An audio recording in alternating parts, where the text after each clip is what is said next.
So let's say somebody is really resonating, listening to this or watching this, and is really resonating, especially with some of the symptoms that you talk about. Where do they start? Do they start with the lymph? Do they start by optimizing digestion? Is it the liver? Where would you recommend that they would do, or maybe do a cleanse? What sort of things would you recommend to start? Well, I think definitely go to the website, take your body type quiz, find out who you are, what your strengths, weaknesses are like. Definitely sign up for the free 3 season diet eating guide. So you starting eating with the seasons. I'll take it's so easy. Like this is a picture of the spring grocery list, right? So all Mm-hmm. you do, you print this out. You can just go to my website, type up spring grocery list. It'll Mm. print out. Circle all the foods on this list that you like and eat them. Eat more of them. That's it. Mm-hmm. Welcome to the Self Care Goddess podcast, where healing stories, practical self care strategies, and science backed tools to regulate stress, feel calm, grounded, and energized come together to help you reclaim your vitality. I'm your host, Rita Savoia, holistic nutritionist, trauma informed breathwork coach, and founder of Breathwork Barista. This podcast is for women who are ready to restore their energy and radiance, reconnect with their bodies, reawaken their inner power, and redefine self-care as a way of being. Through science meets soul practices, restorative mind-body tools, and real stories of transformation, we'll explore how true well-being can help you live with more joy, vibrant health, and authentic connection to yourself and those you love. Take a deep breath in, let it go, and let's begin. Hello, and welcome to another episode of the Self-Care Goddess podcast with today's theme, Ayurveda, the original longevity science, with an amazing guest. Can't wait to introduce him. But before we start, as you know, on the Self-Care Goddess podcast, let's walk the talk and just allow these couple of moments to tune in to the inner world and tune out what is going on around us by perhaps, if you feel comfortable, lowering your gaze or even closing your eyes for just a few moments here. I invite you to follow your breath in through the nose and out with a sigh through the mouth, a little slower than usual. Feeling the expansion of the breath on the inhales, and then letting it go on the exhales. Any tension, any stiffness, any discomfort that you're feeling in your body, allowing those exhales to soften those areas.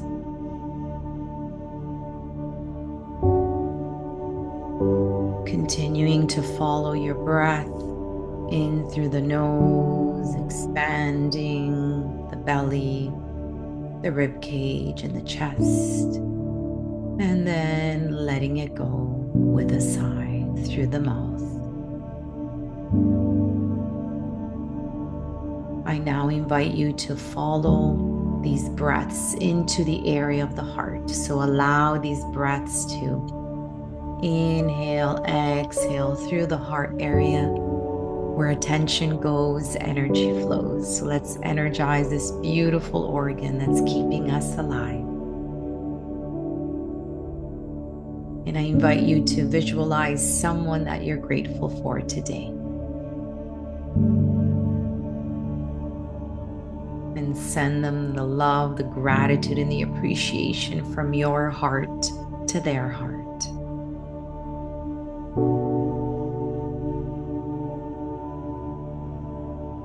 And now I invite you to turn this love, this gratitude and appreciation, turn it towards yourself and give yourself some self-love and self-care for being here, taking a time out of your busy day and just checking in.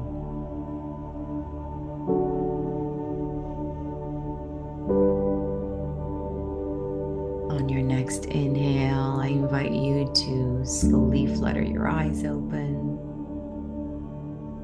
and come back to us.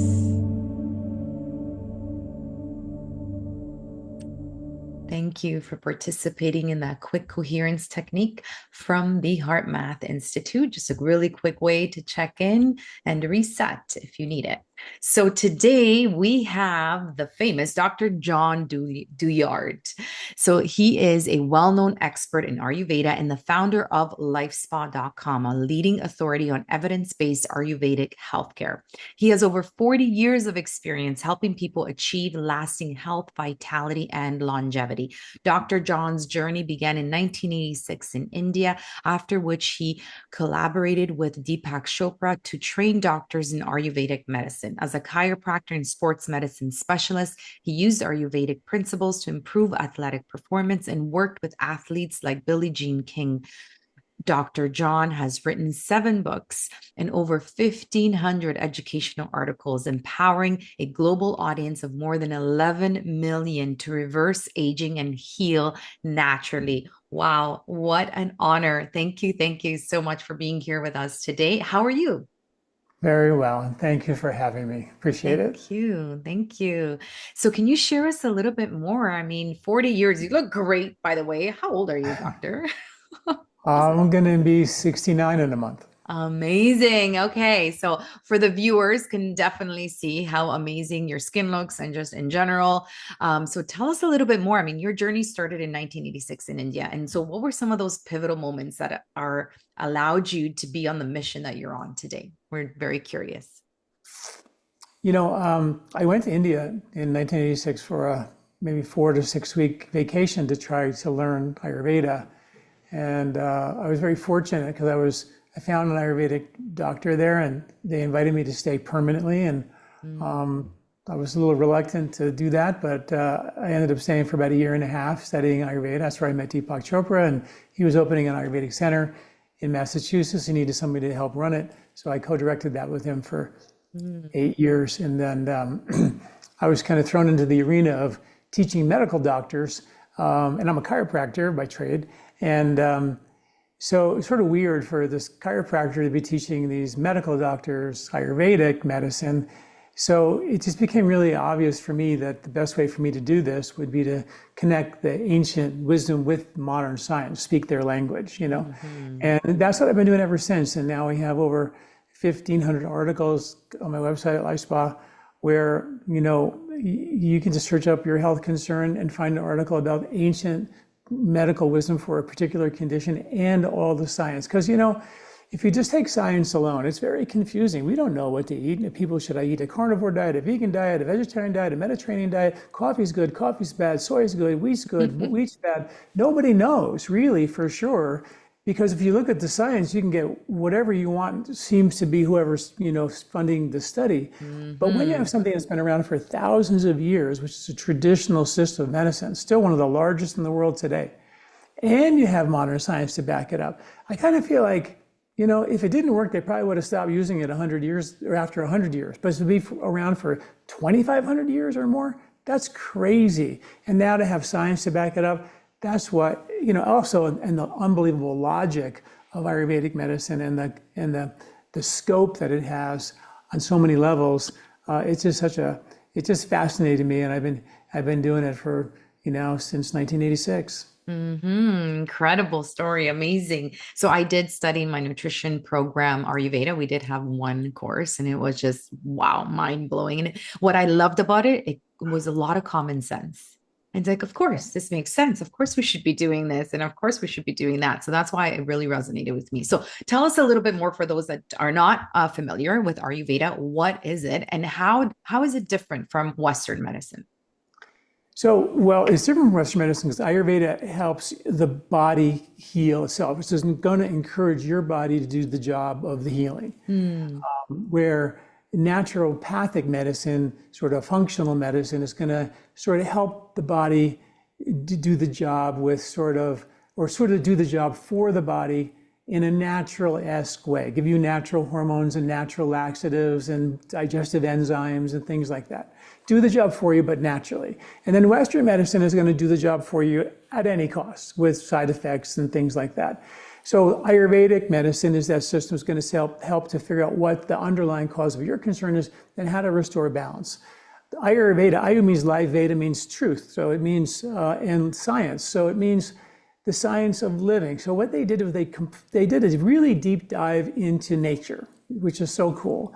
And they noticed that there were circadian rhythms. They didn't call them that, but they said we should wake up with the sunrise. You should eat in the middle of the day. You should go to sleep at this particular time. They understood that there was times for exercise, times for work, times for thinking, times for studying. They mapped all that out. And then thousands of years later, we have this thing called circadian medicine, which is Nobel Prize winning science, which has really validated all that ancient wisdom. We know that there's a microbiome, and we can't see these little invisible bugs. But in the Rig Veda, 4,500 years ago, they wrote about these invisible bacteria. They said there were ones you could see, visible and invisible ones, and they were good or bad. And they said, don't kill them. You should try to fix the host and the environment of the individual. So let the good bugs inside of us fight the war for us and deal with the environment. Well, that's just like a revolutionary concept that we're only just beginning to wrap our hands around now. You know what I mean? So it just was so incredibly logical, and they were so ahead of their time, and really how they knew what they knew. And I mean, I thought when I would start writing these articles about Ayurvedic wisdom and science, I'd write 3 or 4 or 5. You know, I just keep finding more research and more research proving these ancient concepts. They were just so ahead of their time. Maybe some spaceship came down and told them how to do it. I don't know how it happened. I'm really always blown away by, how they were so prophetic. It's really quite amazing. Isn't it? There's definitely some sort of intelligence there that we don't know that has allowed this, because it is quite fascinating. 4,500 years ago, they knew about these things, and now we're catching up for sure. So tell us a little bit more. What are some of those foundational principles of Ayurveda? You touched upon a few, but maybe some more that are relatable today. I think that the thing that a lot of us are doing these days is we are being told, don't eat this and that and this and that. We have become a culture of bubble wrapping our diet. So if we don't feel good eating wheat, take it out. Don't feel good eating beans, take it out. Nuts, seeds, legumes, nightshades, goitrogens, oxalates, take it out. And you're going to be way better off. Well, there's a major problem with that. And that is that when you take out those harder to digest foods, those foods are responsible for gut immunity. They provide a little bit of irritation in your gut that creates a response, which is an immune response, which is gut immunity, which is 70% of your immune system. And I'll give you a couple of examples. There's a study done with Amish kids, right? And they have, very interestingly, the lowest rates of asthma on the planet. And then they took the genetic cousins of them, called the Hutterites, who came from the same valley in Switzerland, same gene pool. They came here, but they came sterile, modern farms, stainless steel, everything sterile, while the Amish kids are running barefoot in the barns and have cows as pets, and they're just breathing all the barn dust and everything. And they have the lowest rates compared to the Hutterites have the highest rates of asthma on the planet for kids. It's like a perfect study group, right? So they went into the barn and they measured the dust that these kids were breathing, and they found it was the dust in the barn that was creating a little bit of respiratory irritation that created a hormetic effect that they responded with low asthma, an immune response to getting asthma. When you take people who eat wheat compared to people who are gluten-free but don't have to be, and this is just hard science, and I'm not saying you should eat wheat, and there's issues with wheat, I get that, but I'm talking about generally bubble wrapping your diet instead of fixing the real underlying digestive issue that's making you more intolerant to a variety of foods, because the list keeps growing.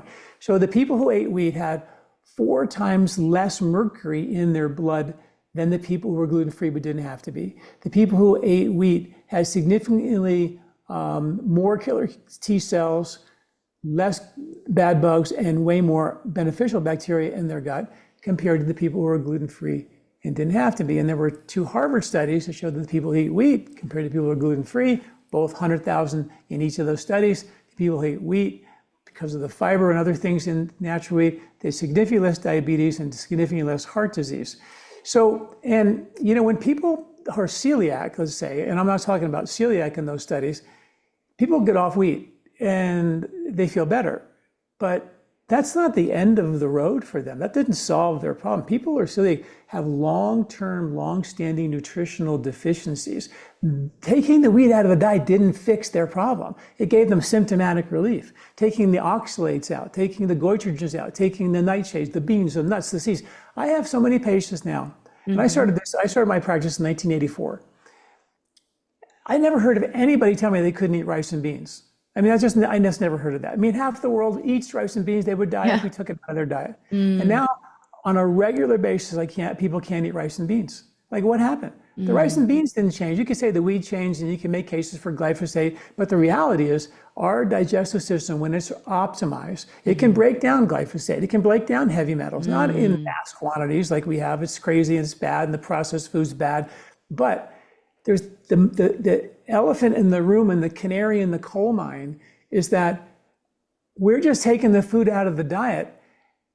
We feel better, and I get that, and we should do that initially, but that lack of diversity of the food you're eating, the light and gentle irritation from the plant-based anti-nutrients, right? Plants, they make chemicals to ward off predators, and that keeps the plant, alive. And they're harder to digest. So when we eat them, a plant-based diet is way more difficult, requires much more digestive strength than a carnivore diet, which has 0 anti-nutrients on it. So the carnivore diet we all think is like the macho man diet, you got to be tough to eat that. Actually not. It's the easiest diet on the planet to eat. And when you can't eat anything else, you can eat meat and nourish yourself. In Ayurveda, it was medicinal food, convalescence food. It was food that you can't digest regular, real plant-based food, which you've been using for thousands of years. You eat meat. You put it in stews and soups to make it easy to digest. We have a broken down digestive system, which is directly linked to gut immunity, and that's 70% of your immune response. Yeah. And and I'll give you more studies. Studies show that if you don't break down the protein, the gluten, the casein in your dairy, or the anti-nutrients on your beans or your nightshades or your tomatoes or zucchinis and all these things we're being told not to eat. And fats. So we have the proteins and the fats, which are the environmental pollutants. The EPA reports that 70 million tons of toxic chemicals, all fat soluble, are being dumped in our atmosphere every year, filtered down in the water we drink, air we breathe, food we eat, right? And that all ends up in our digestion. It ends up on our food, whether it's organic or not. That stuff's on there. You eat it. You got to break it down. If you don't have good digestion, you're not going to break down those chemicals. You're not going to break down those proteins. So the studies show that those undigested proteins and fats will go into your small intestine, and they will be too big to get into your blood and nourish you. And they're going to get uptaken into the garbage can. And that is the lymphatic system that lines your intestinal tract. And when the lymph gets congested, the lymph does 3 basic things. Tries to take all the trash out of your body, all the stuff around your cells, tries to suck it out, pump it out. It's carrying your immune system, and it's delivering properly broken down fat as baseline energy. So if you're tired, have immune compromise, or you can't take the trash out, your body's using your skin as an extra ramp. You swell, hold on to water. Your joints begin to ache. There's lymph under your skin. There's lymph around your gut. There's lymph in your brain called the brain lymph and lymphatic systems, which they've only recently discovered, which dump like 3 pounds of trash out of your head every year while you sleep. And if that's congested because of underlying digestive problems, sure, when you eat wheat and you don't break down the gluten, that gluten, if you eat too much of it, is going to end up in your lymph. And it's going to congest your skin-associated lymph and give you rashes. It's going to give you extra weight around the lymph around your belly, so you're going to get bloated and extra weight, and you're not going to like that.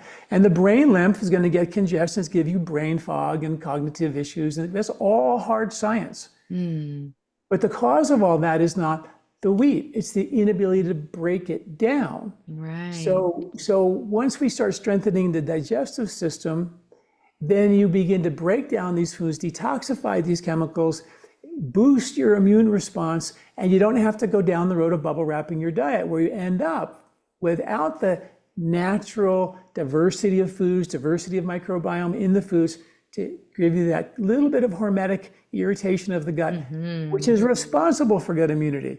And maybe that might be one of the major reasons why we did so poorly in COVID, because one of the early studies showed that long COVID was linked directly to congestion of the brain, lymph, and lymphatic systems, which when you track the cause of that down, it's your diaphragm, which is your pump of your lymphatic system. And Ayurveda is all about breathing exercise. My first book was about breathing techniques. So that's a big part of it. And then the other piece of it is the digestive system, because that's where the lymph starts. It's undigested proteins and fats finding their way into the body's garbage can, which we all wish was the toilet, but it's actually the lymphatic vessels that congest your immunity and create toxicity related issues and make your skin look old, and you age faster than you should. You get tired and lethargic, your joints ache, you swell, you break out, cognitive issues. This is logic, but we don't look at it. We just think, oh, take out this, take out this, take out that. And I eat meat and rice and vegetables. That is such a lack of. Here's one more study, and I'll shut up. No, please keep going. I love it. They did a study as a Stanford study, and they went to the museums in New Mexico, in Arizona, and these museums had mummies in them that were 1,000 years old, and they measured somehow the poo and the microbes in the poop that they had in these mummies, and they found there was so much diversity in their poo compared to modern humans that they actually literally concluded that this is an extinction event, that we really have created such a lack of diversity in our gut compared to our ancient ancestors that we are in really big trouble. And that's when you start bubble wrapping your diet. I don't eat oxalates and tomatoes and zucchini and everything, and we're eating this really minimal diet. It's a really dangerous road to hoe, right? So that's one very simple and very logical thing that nobody's really talking about. I wrote a book called Eat Wheat about it, but everybody thought I was crazy because wheat's, public enemy number one, and how crazy could you be to eat wheat? I'm not talking about glyphosate sprayed wheat. I'm talking about the actual whole grain in its natural state. And all grains are now become public enemies. People can't eat any kind of grain, right? So it's really become something that has become sort of fad-ish, and people aren't realizing that we're just kicking the real can down the road, and we're letting an underlying problem fester. Wow, this is eye-opening for sure, in terms of how you're looking at this from a different perspective on optimizing the body's innate intelligence to self-heal and not removing those culprits for most people. That is, for some, maybe they, like you said, if they're celiac, then maybe yes, that would be. Eliminating wheat has to be, right? If it's celiac for those conditions. Okay. So then how would you optimize the digestion system? Well, I mean, according to really, Ayurvedic. Yeah, it's really simple. Actually, we have a my Eat Wheat book was sort of about that, but you can also go to my website at lifespa.com and type in look for an article in the search bar called the Digestive Health Quiz. Okay. And you take a quiz, and it'll ask you questions about your stomach, acid production, your liver, bile production, your pancreatic, duodenal production, the health of your intestinal lining, the lymph that lines your intestinal lining. And we kind of ask you all these questions, then we kind of find out where is the underlying weak link in your digestion. So let's say you can't eat, I'll give you an example. I ask you, if you can't eat greasy fried food, and you feel really bad, but when you were 18, you could eat that, like everybody did, but now you can't. So that would be an indicator that your liver is not producing enough bile, right? And if you don't produce enough bile, your stomach needs that bile to buffer that acid, right? So the stomach's going to make acid to cook all the protein, and your liver is going to make bile to emulsify all the fat. But if you can't eat the fat, then and you eat some fat, like a ham sandwich or something fried, your stomach's going to say, hey, I just ate all this fatty food. I need some bile to, buffer all the acid and emulsify all this fat. And if your liver is like backed up and congested because of all the processed food and all the seed oils that create liver congestion and bile sludge, your stomach's going to say, oh man, the liver's not responding. I don't know what to do with all this food. So it just holds on to the food. And you start burping or get heartburn, puts pressure up on your diaphragm. Now you can't breathe. It all connected. And the stomach, then you have, and eventually the stomach starts to create an ulcer. Then the stomach says, hey, this is crazy. All this acid, nobody's putting the fire out. That's the bile's job. So I'm going to turn off the production of the acid because you guys turned off the production of the bile. So now my stomach acid and my bile are both dialed down. You are not going to digest wheat very well, or nuts or seeds or beans or grains or legumes or any of the anti-nutrients on natural, healthy, plant-based foods because you have no digestive strength. And you're also got an open door. Your digestive acid is your first barrier against the outside world. So viruses, bacteria, fungi, they're all going to be walking in with nobody's even watching. There's no bouncer out the door. You're just letting them in.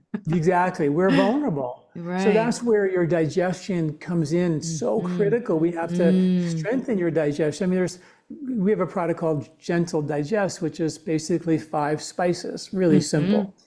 Ginger, cumin, coriander, cardamom, and fennel. So ginger, cumin, coriander, cardamom, and fennel. And equal parts. You can have them in your spice drawer probably, and you can spice your food with them. Excuse me, spice your food with them. You can take it as a capsule before your meals. And it has been shown in studies individually to each of those to strengthen aspects of your upper digestion. But when you put them all together, it'll boost stomach acid naturally. It'll increase pancreatic dual enzyme production. It'll increase bile flow. It'll actually even heal the environment of your gut so you have a better environment for more diversity in your gut where they're going to want to stick around, the good bugs. So simple things like that are amazing. And I can, just taking off on spices for a minute, when you think about spices, like America, not all Americans, but it's sort of common. We use salt and pepper, right? I mean, that's our thing. But around the world, they're really into their spices. And the spice trade made Europe rich, right? I mean, many of the cities in Europe today really got rich because of the spice trade.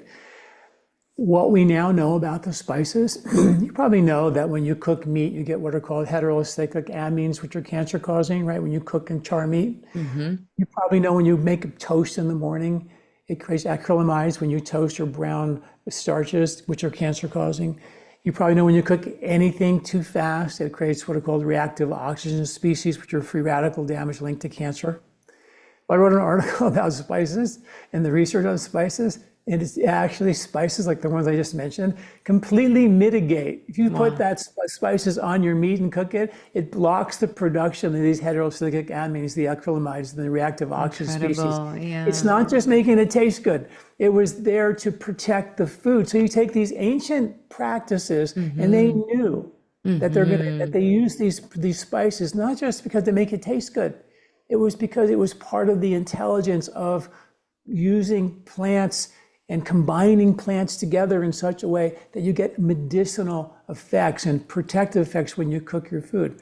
There's a study done with turmeric, and if you take 16 parts turmeric, your regular turmeric, right, from your spice drawer even, but usually better than, that's usually old and irradiated and not the best.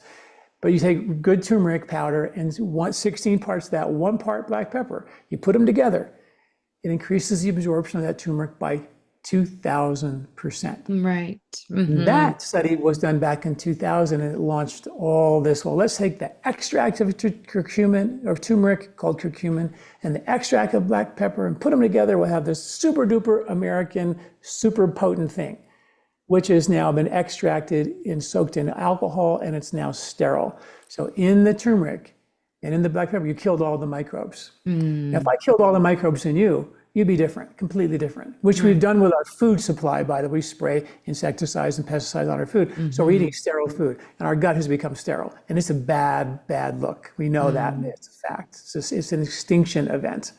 So we have turmeric in our store, and we brought some turmeric in from India. It was all organic. We took black pepper in, all organic. We tested it, heavy metals, the bugs, everything was good. We mixed it 16 parts to 1 part black turmeric to black pepper. We test the bugs again, the microbiology again after the product's done. This is the FDA requirement. Most companies don't do it, so you always look for an FDA seal on your herbs. And the bugs exploded.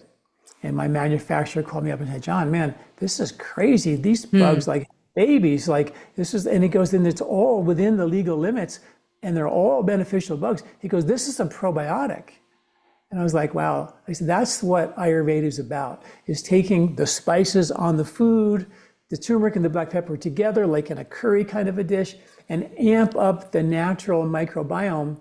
So you have the microbiome, which is the intelligence of the plant and biochemistry of the plant together.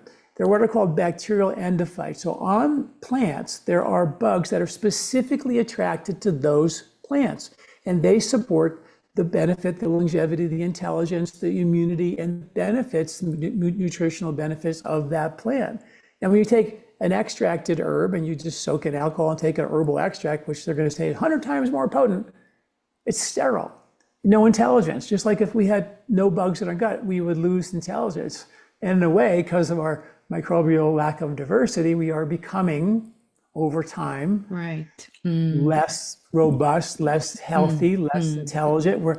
It's not good. I mean, they took the bugs of toddlers and they could look at that core microbiome and determine if that child was going to be more likely to be a doctor or a lawyer or an artist or whatever.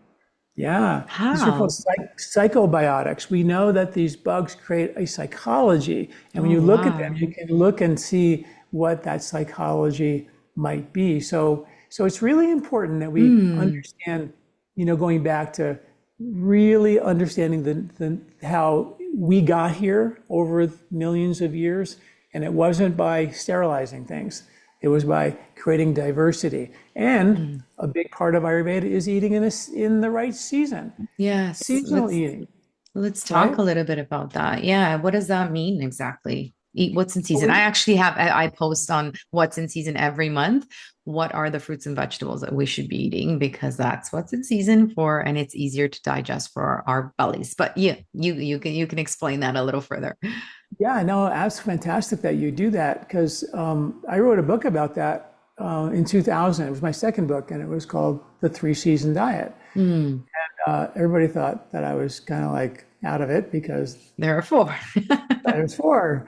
Well, it turns out in nature, there's 3 growing seasons. There's 3 harvests. There's a harvest in the spring, there's a harvest in the summer, and the harvest in the fall for winter eating. And nature takes a break, takes a vacation. Correct. It's dormant for one season. And studies at Stanford show that the bugs in the soil change from one season to the next.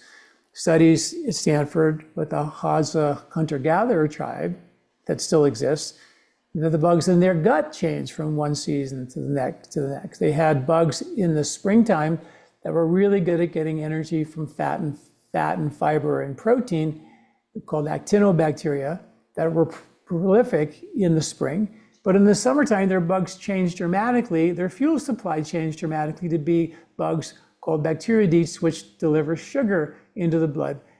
Basically, that's when all the starches are harvested at the end of the summer, and the fruits and the grains and all the starches are there to help give you super amount of energy to create reserve fuel, extra fat for insulation, because winter is coming and there's no food. And that was the beautiful, cyclical nature of us. So, and I also, because everybody thought I didn't know there were 4 seasons, that book really didn't do very well. My first book, Body, Mind, Sport, about nose breathing versus mouth breathing, did really well. I thought everybody wanted to know about seasonal eating. It's the most logical thing. Didn't do very well. So we actually took the book and put it into monthly packages called the 3-Season Diet Eating Guide. And you sign up for it for free. You get an email every month, usually the first Monday of the month.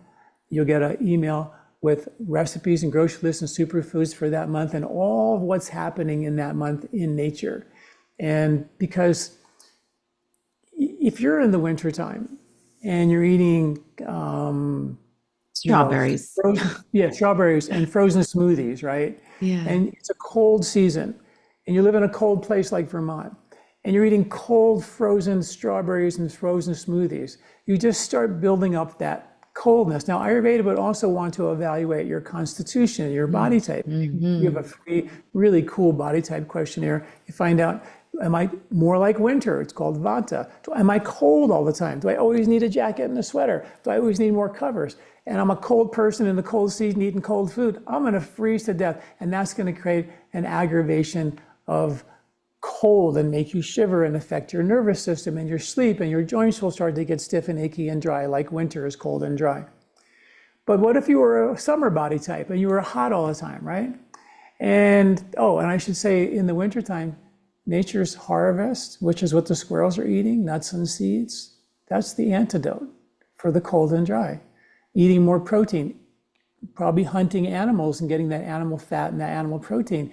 That's the time that we would normally do it. But in the summertime, when all the food's coming out of your garden faster than you can eat it, traditional cultures didn't hunt as much, because if they overhunted in the summer, they would starve to death in the winter. They knew that. And tribes did. Easter Island, a perfect example of that. Even in Tahiti, the king of Tahiti was really smart. He demanded and decreed periods of scarcity where you were not allowed to eat certain food, because he knew that if you overate and everybody ate what they wanted to eat all the time, because the cycles change from abundance to scarcity, we would starve. And that's why they're still there and Easter Island isn't. And so you're eating, when in the summertime, let's say you're a hot body type and you're constantly throwing off the covers and you don't need a jacket, and you're hot and competitive and driven and fiery, your skin gets red, and you're that kind of a person. Well, let's say if you're that hot person in a hot season, eating hot, spicy food, eating coffee, which is acidic, wine, cheese, and beer, which are all acidic, lots of fermented food, which are acidic, you're stacking all this heat. So you're more vulnerable to overheat, inflame, get irritated, get heartburn, things like that. Where nature says, like, you guys, I'm providing for you in the harvest all the cooling fruits and vegetables. If you would just eat what I'm giving you, you would naturally antidote the tendency for that body type, or any of us, to get heartburn or get overheated. In the spring, when it's rainy and muddy and congested, and you walk in the forest, you're going to get mud on your feet. The earth holds on to more water. We hold on to more water in the spring. But if your body type has more of those easygoing, heavy sort of earth and water properties, where you're sort of chill and calm, versus the pitta, fiery summer types are driven and competitive and they want to go change the world, and the air, winter kind of vata types are way more sensitive because their nervous system is predominant. The spring kapha body types, they're easygoing and calm, and they tend to be more congested, and they tend to gain a little bit of weight, but they are so calm. They're the perfect body type to handle this crazy stress in this world. But each of those types can get out of whack. But in the spring, what does nature harvest in the spring? Well, it's a fasting time of the year. It's an austere harvest. There's roots coming out of the ground. There may be a few berries, some spring greens. There's no pizza. There's no pasta harvest in the spring. It's a naturally occurring low-carb diet, a naturally occurring ketogenic time. So you would kick the body into fat burning. In Ayurveda, we do cleanses to get the body to calorie restrict and detoxify and reset fat burning. So the high protein, high fat diet come in the winter, and the ketogenic diet in the spring, and the high carb diet at the end of the summer. This is what I wrote about in my book 20 years ago called the 3-season diet. Like, all these diets make sense, but not forever. Right. We want to change with the seasons. Cycle. Makes so much sense, doctor. I love it. I love it. Oh, not enough people are talking about it, for sure. So let's say somebody is really resonating, listening to this or watching this, and is really resonating, especially with some of the symptoms that you talk about. Where do they start? Do they start with the lymph? Do they start by optimizing digestion? Is it the liver? Where would you recommend that they would do, or maybe do a cleanse? What sort of things would you recommend to start? Well, I think definitely go to the website, take your body type quiz, find out who you are, what your strengths, weaknesses are like. Definitely sign up for the free 3-season diet eating guide. So you start eating with the seasons. It's so easy. Like, this is a picture of the spring grocery list, right? So all you do, you print this out. You can just go to my website, type up spring grocery list. It'll print out. circle all the foods on this list that you like and eat them. Eat more of them. That's it. So easy. Some of the foods have an asterisk, which are the superfoods for that season. So eat more of those really cool foods for that season. Have more of the super, because most foods have a primary and a secondary season. Like right, tomatoes don't just grow. They grow into the fall. Right. So you have the list that you can just eat more of, and you're starting to eat in season. Take the digestive health quiz. Find out what part of your digestion is broken. And then kind of use the herbs and the foods and the lifestyle to restore the imbalance that you have. And if you want to do an Ayurvedic cleanse, you want to lose weight and reset your digestion, we have something called the Colorado Ayurvedic cleanse, which is a 14-day digestive reset, lymph cleanse, liver detoxify, reset the microbiome, and a detoxify of the deep tissues of the body. They did a study with this cleanse, and it showed that compared to people who did not do the cleanse, people who did the cleanse, they detoxified the PCBs, which are toxic forever chemicals, by 46%, and pesticides by 56% more than the folks who didn't do the cleanse. So we have good science behind these cleanses, as well as the digestive resetting. So people generally, the average, we've been doing this for decades, people lose about 17 pounds in that 2 weeks, generally, if you need to. And people who can't eat wheat can start eating wheat again because we reset their digestion. All of a sudden, you don't have to bubble wrap your diet anymore. And that's how one of the ways we accomplish that. It's food freedom, right? Because it's true. I'm actually gluten-free in North America, but when I go to Italy, my background is Italian. I have the pizza there and it doesn't hurt my stomach or bloat me as much as it does here in North America, or at all, actually. So it would be incredible to have that food freedom and eat what it is that you want. So then in terms of diets, it's more from an Ayurvedic standpoint, it's more about you can eat everything you want in terms of different diets, but it's more about preparing the body so that it's able to digest it properly. Yeah, I call it recognizable food. So if you're eating something, it's yogurt, it's beans, from farm it's to table almost. Right. But, not processed at all, the very, very best you can. And sugar is really, even sugar, it can be a once in a while treat, but recognize that sugar is a pretty powerful drug, and caffeine is a pretty powerful drug as well. And we want to be careful when we start thinking about things, waking up thinking about things, waking up thinking about coffee, thinking about that glass of wine, thinking about that donut. Those foods are powerful. They're almost hormonal, and they sometimes rule the roost. They determine where you're going for breakfast or what you want and what you crave. Sometimes it's nice to have you be in control versus the food be in control, right?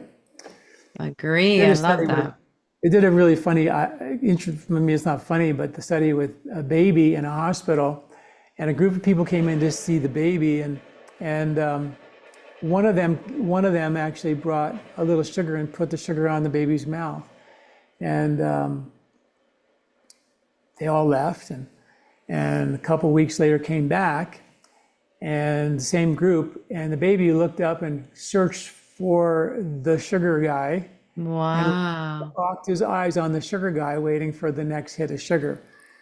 Yeah, we're pretty hardwired for that taste, and we have to be careful about it. So as long as it's non-processed foods, the Ayurvedic principles say that you can eat what you like. So you eat what you like on a healthy diet, and then the body, if you optimize it for proper digestion and obviously elimination as well through the lymph, and we'll talk a little bit about that too because I'm obsessed with the lymphatic system, then you won't have those symptoms.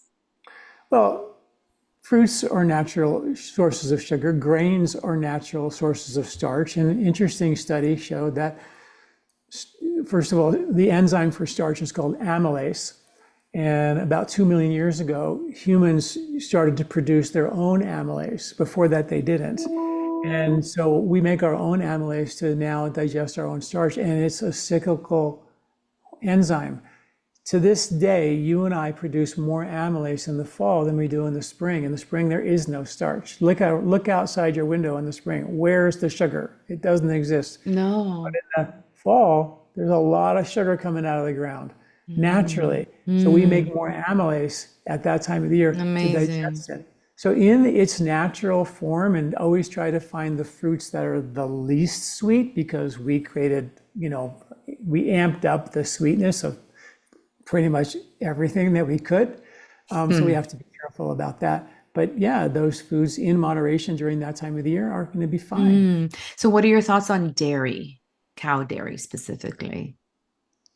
Again, I think that when you take, grass-fed, vat-pasteurized dairy in its natural state, if you don't have, lactose intolerance, and you're kind of from that part of the world in Northern Europe that has what's called lactase persistence, where we have adapted to be able to eat, drink, and digest milk as an adult, where a lot of cultures lose that, like in Asia, in different parts of the world, they don't have cows.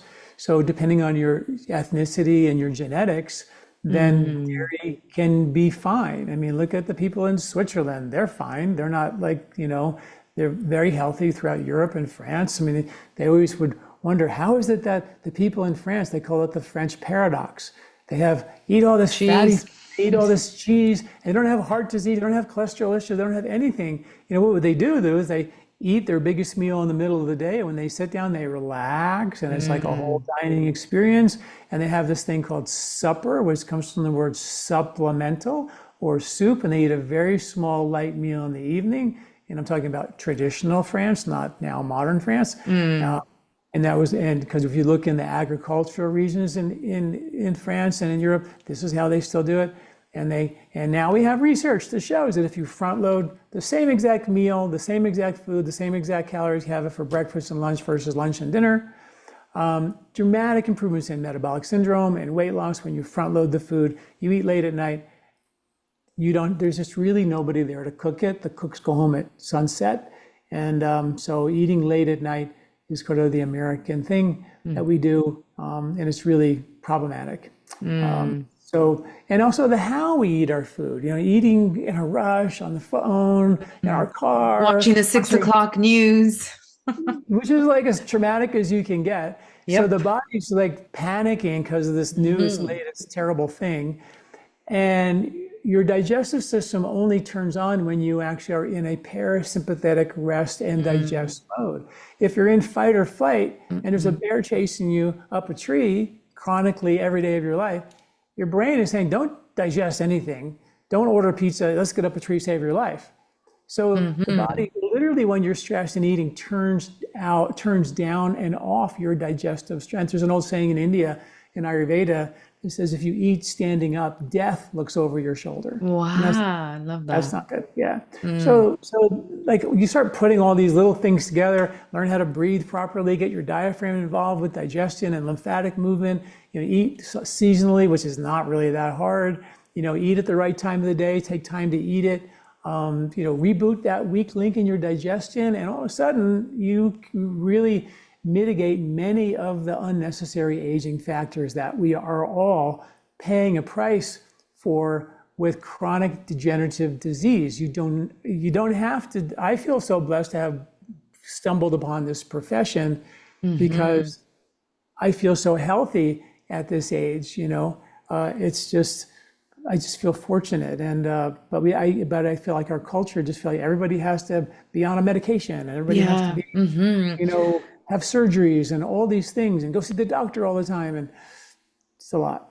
Yeah. And that's not that's not, it doesn't have to be that way. Or I often hear, oh, but that's old age. Oh, I'm aging. That's why I'm feeling like this. And it's like, no, you don't need to be feeling that joint pain. There's something going on there, which is most likely inflammation. Let's look at the root cause of it for sure. So I love that. What is your favorite way to optimize and support the lymphatic system?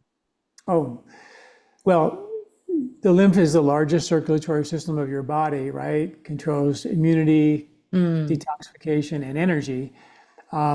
So movement is because your movement is the pump for the lymph. Hydration. Think of the lymph like a river. If it's dry, not even going to smell good, right? It's going to be bad. So you have to have hydration, you have to have movement, and then you have to have a diaphragm that's working, because the number one pump of your lymph is your diaphragm. Nobody knows that. And it's pumping all the lymph out of your belly and all the lymph up into your brain to keep your brain clear and focused. But a recent study with elite athletes, 91% of them did not have a diaphragm relaxing and contracting fully, right? So like nobody really does. So we all have to do diaphragmatic training. And I have a couple of articles that I would, hope your listeners go read. It's free, of course. And it's called The Best Diaphragmatic Breathing Exercises. And there's another one called Lateral or Horizontal Breathing. Let's do one. Let's do an exercise. Why not? A quick one. Okay, sure. So the first one, I think I call it flossing your diaphragm. And first of all, you should know that every time you're stressed out, we breathe different. But that becomes normal. And then something else comes along, you get stressed out again, that becomes normal to you. And what happens every time you get stressed out, rib cage gets tighter, you breathe a little more shallow. And then again, a little more shallow. Next thing you know, your rib cage only wants to do one thing in its life, which is to squeeze all the air out. And the diaphragm's job, which is underneath it, is designed to contract and open the rib cage up. But the more we get stressed out, the more the rib cage gets tighter and tighter and tighter and tighter, and the diaphragm gets weaker and weaker and weaker. And that means no lymphatic pump, no movement of the rib cage, no pumping of the lymph in and out of your brain, no pumping of the lymph around your belly, no carrying immunity, no, taking the trash out, no energy, all that's lymph. It's like a lot. There's 15 studies that I can cite. I have an article called the Breathe Away Your Heartburn. And there's 15 studies that show that if you can breathe away your heartburn. That's your studies show. All you do is strengthen your diaphragm and your heartburn goes away. Now, they don't tell you that when you go to the doctor. No. So the first step in this process is to make sure that your rib cage and your diaphragm are not glued together, because the rib cage gets tighter and tighter and tighter, diaphragm gets stuck under there, and it just becomes rigid. And that's not good. So what we do is something called flossing your diaphragm. It's super, super simple. So what you're going to do is you're going to take your arms over your head, just like this.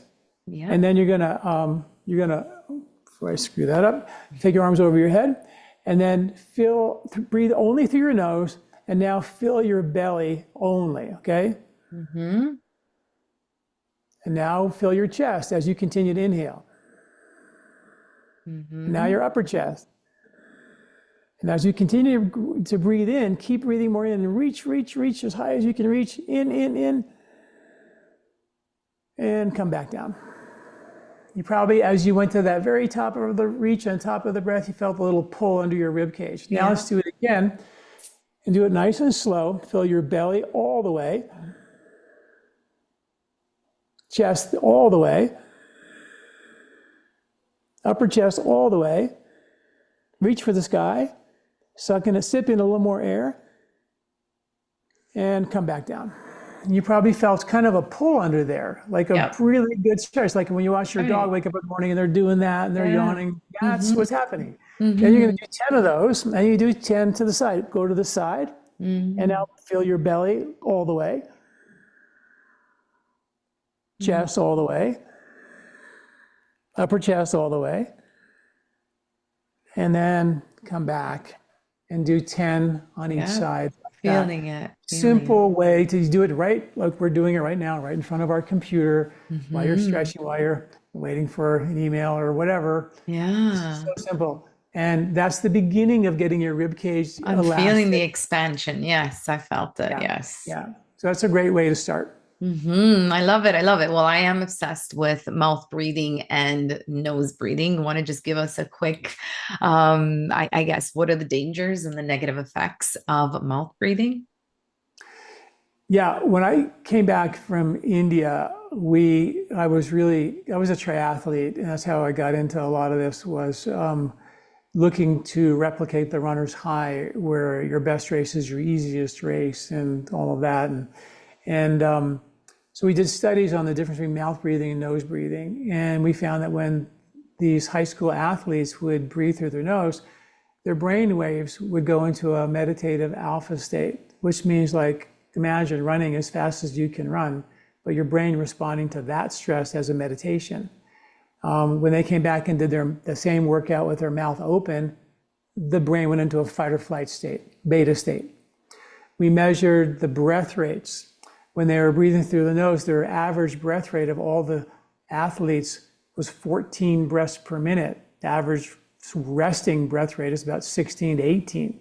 So they're running as fast as they can, breathing 4 minutes, 4 breaths per minute slower than we are as we're sitting here talking. Wow, incredible. When they did the mouth breathing, they were breathing on average 48 breaths per minute. We measured their perceived exertion. We asked them, how do you feel as we keep increasing the workload with your nose breathing? And they were feeling that exertion at a 4 out of 10, 10 being the highest and worst you could feel. Same kids came back the next day.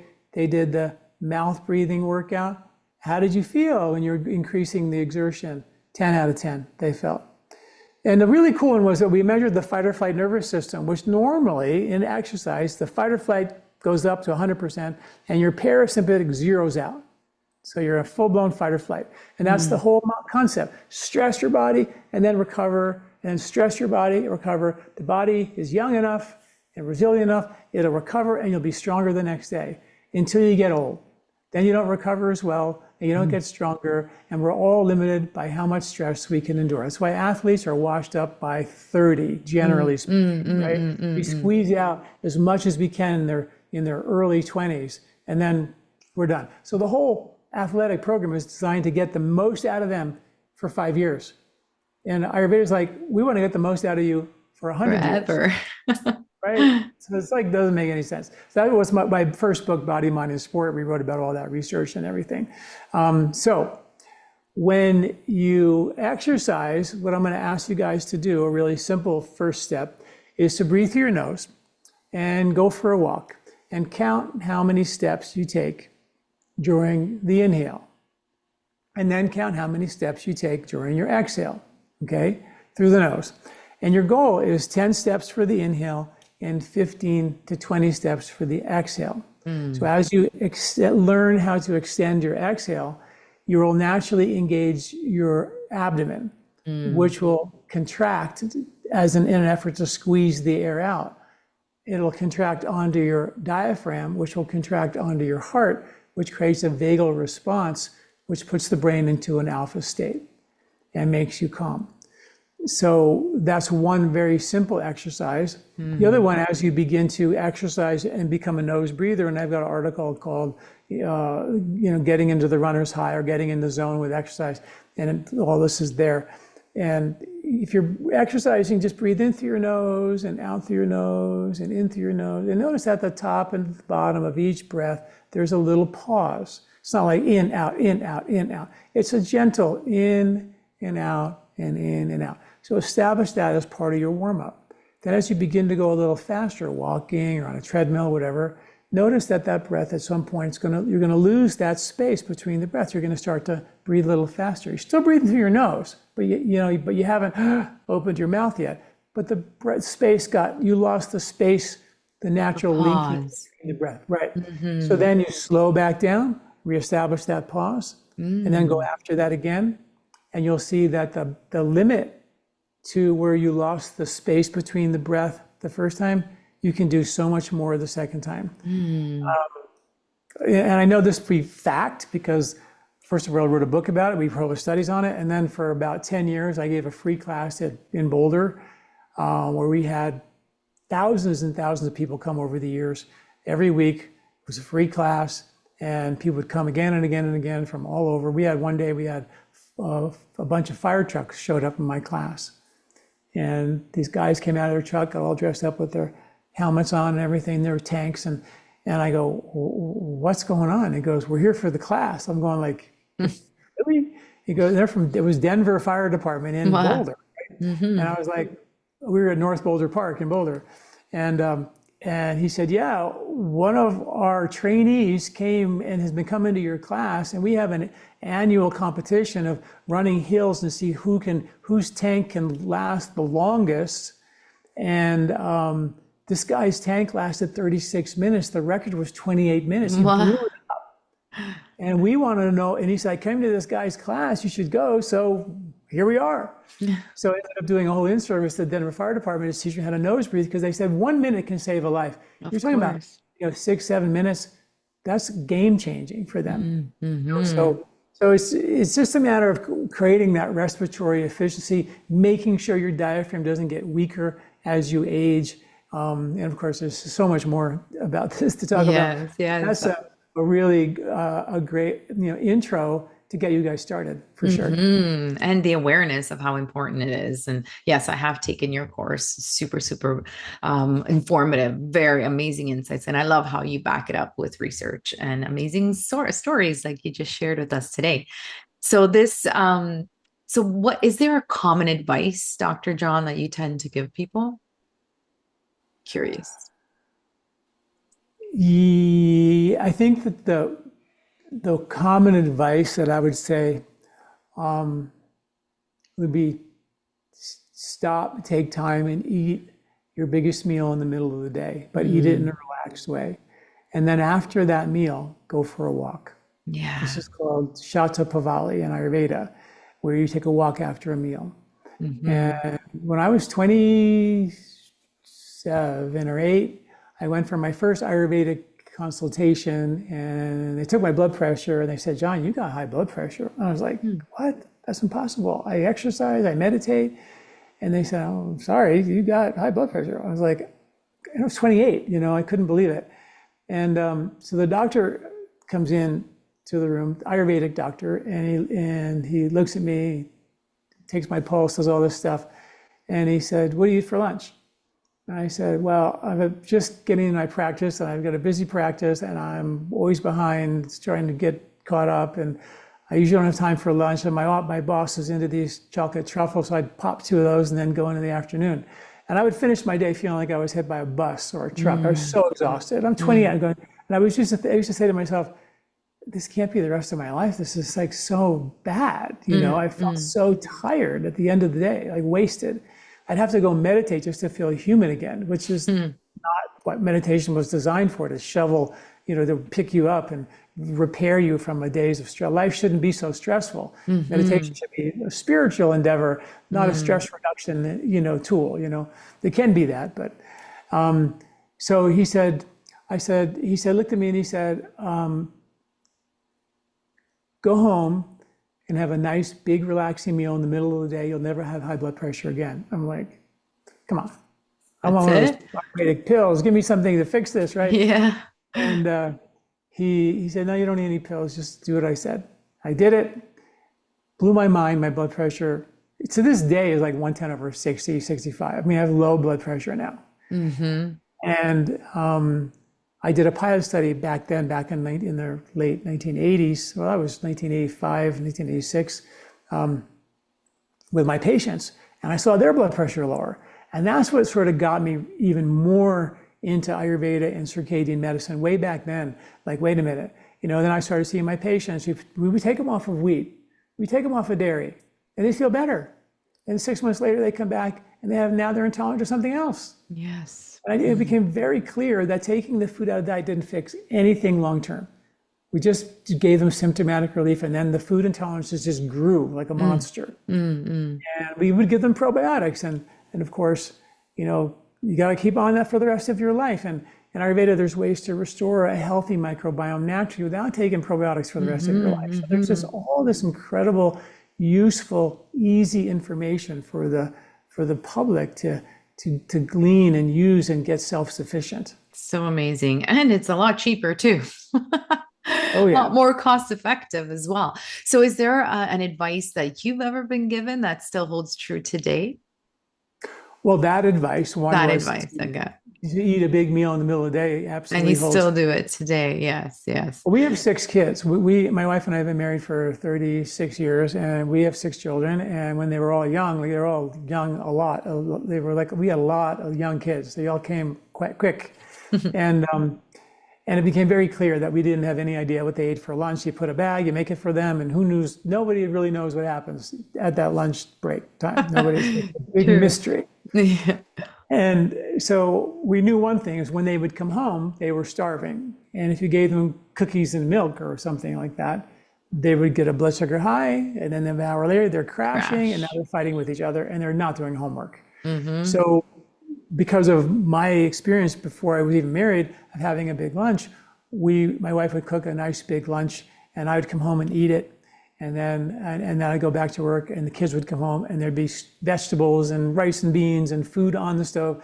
And she'd make a nice plate of all this healthy food, and they would inhale it and have stability in the afternoon. And I think it was one of the reasons why our kids, I mean, we had really healthy kids. I mean, it was just, they just didn't get sick. It was amazing. Right. I think simple things like that provided, stress. We all know that stress with kids is a lot. They're very sensitive, and it can really take them out mentally, emotionally, on an immune level. There's direct connections there, and how you eat, when you feed yourself. Eating sugar all the time, it just creates up and down stress. Even though you're eating sugar, you feel happy. When it comes down, that's the stress. Then you want more, and then it comes down again. That's the stress, and people are living on that roller coaster ride, and it takes you out. I'm curious. Do you eat mostly a vegetarian, plant-based diet?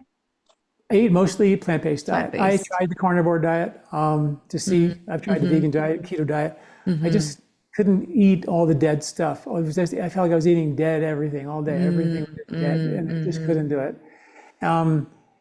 But I do eat a very low carbohydrate diet in the spring, very clearly, and I lose a bunch of winter weight. And then as the summer comes in, I'll start eating more carbohydrates, but it's all really non-processed. And I try to, and I will eat, animal protein and try to eat, as I'm getting older, I want more protein, but I get it I eat a lot of nuts and a lot of seeds. I mean, like bags of walnuts, you know what I mean?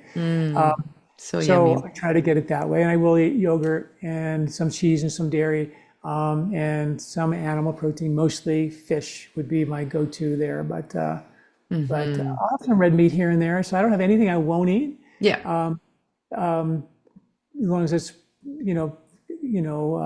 ethically, raised and harvested and all that. That's important. So what are your top 3 non-negotiable self-care habits you do on a daily basis? Probably the first one is breathing exercise that I do every morning. I feel like, your diaphragm the more I do research on the diaphragm, the more I realize it's like, what a beautiful muscle. For everything. That's a non-negotiable.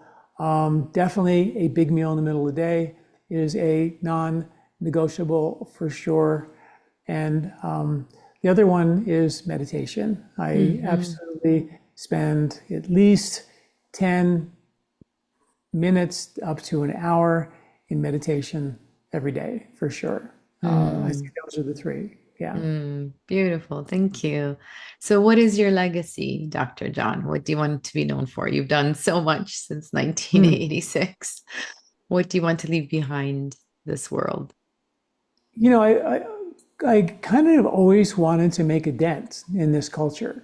And one of the reasons why I'm doing more podcasts these days, because I have thousands and thousands of patients over the years, and it's been so rewarding helping so many people. And when I first started getting into Ayurveda back in the late 1980s, I thought by now, 40 years later, Ayurveda would be like, everybody on the planet would know it. Mainstream, yeah. Nobody knows the words to this day. So, I'm actually doing more podcasts and trying to get the word out because I'm not looking to retire, but I'm not a spring chicken anymore either, So I'm really looking to really see if we can make a dent and take all this Ayurveda with the science. And I think that's what I bring to the table that isn't really, a lot of Ayurveda is taught in the kind of the Indian Sanskrit way, and people in America don't know what that is, and it's foreign to them. So I'm trying to demystify this for folks and say, this is not Indian. I was told by my teacher, this is not Indian medicine. This is universal medicine. It's a study of nature. And that's for everybody all the time, wherever you live. And that's what I'm trying to do, is bring the science to help other people know this is pretty cool stuff, as hopefully you can see by what we're talking about. It's fascinating. And the research and we've only just barely touched the surface on the research that's there. Very exciting stuff. So in your opinion, what's coming up next? What's exciting in the field of Ayurveda? Oh my gosh. Well, I just wrote an article. You've heard of nitric oxide. Nitric oxide is a One of my favorite molecules, doctor. okay. So it's won the research on it won the Nobel Prize in 1998 in chemistry as a panacea molecule. Research is just beginning to understand. And now we are starting to see studies where we know when you breathe through your nose, you produce nitric oxide. There's ways to breathe, and humming can increase your nitric oxide production by 15 times. And there are certain herbs in their natural, non-alcohol extracted state that actually brew nitric oxide as well. So that's why I'm writing articles about that as we speak. So I'm always looking for the latest research to tie the ancient wisdom together. It's very exciting, actually. What's the herb? There are a handful of them. Oh, wow. Is oregano one of them? I love oregano. I don't know about oregano is one of them. Might be. I was looking at the Ayurvedic herbs specifically. Okay. I haven't done the Western herbs yet, but that article's coming out soon, so stay tuned. Yes, for sure. Which brings me, nice little segue to the last question is, where can people connect with you? Where is the best place to get these amazing free resources? Well, go to our website at lifespa.com, LIFESPA, lifespa.com. And there you'll have all the 1,500 articles. They're free and videos free, all the science and the ancient wisdom is all there. And then we put out a newsletter 3 times a week. So if you want to stay tuned to the really current cutting edge stuff, just sign up for our newsletter. It's super cool. And while you're there, we have an Ayurvedic store, and you can shop there and look at all of our Ayurvedic products, books, tapes, knowledge. There's some courses there that are long form that you pay for, but I mean, there's 1,500 articles and videos and ebooks and such an extensive library of knowledge. It's all for free. You really don't have to buy anything. That's all there for you as well. And of course, I'm on all the social channels, Facebook, Instagram, TikTok, all that. You are. Yes, you are definitely everywhere. And I will put all of this in the show notes as well. And you've been very gracious to offer a discount as well using self-care at checkout. So thank you for that. I'll put all those details in the show notes. Thank you, Dr. John, so much for this incredible, informative, insightful podcast. And you are such a beautiful beacon of light, and you're definitely leaving a dent in the Ayurvedic world, marrying it up with the Western and making it a lot more accessible for us. So thank you for all those amazing free resources too. I'm so grateful for having this conversation with you, and so happy that our paths have crossed. Well, thank you. You're so kind, and thank you for your time today. Really appreciate it. Thank you. Have a beautiful day. Thank you for tuning in to the Self-Care Goddess podcast. If today's episode inspired you, share it with another woman who's ready to reclaim her vitality and lead from within. To continue your journey, be sure to subscribe, leave a review, and connect with me on ritasavoia.com. Until next time, remember, self-care isn't selfish, it's your superpower. Take a deep breath in, exhale, and keep rising. Ciao for now.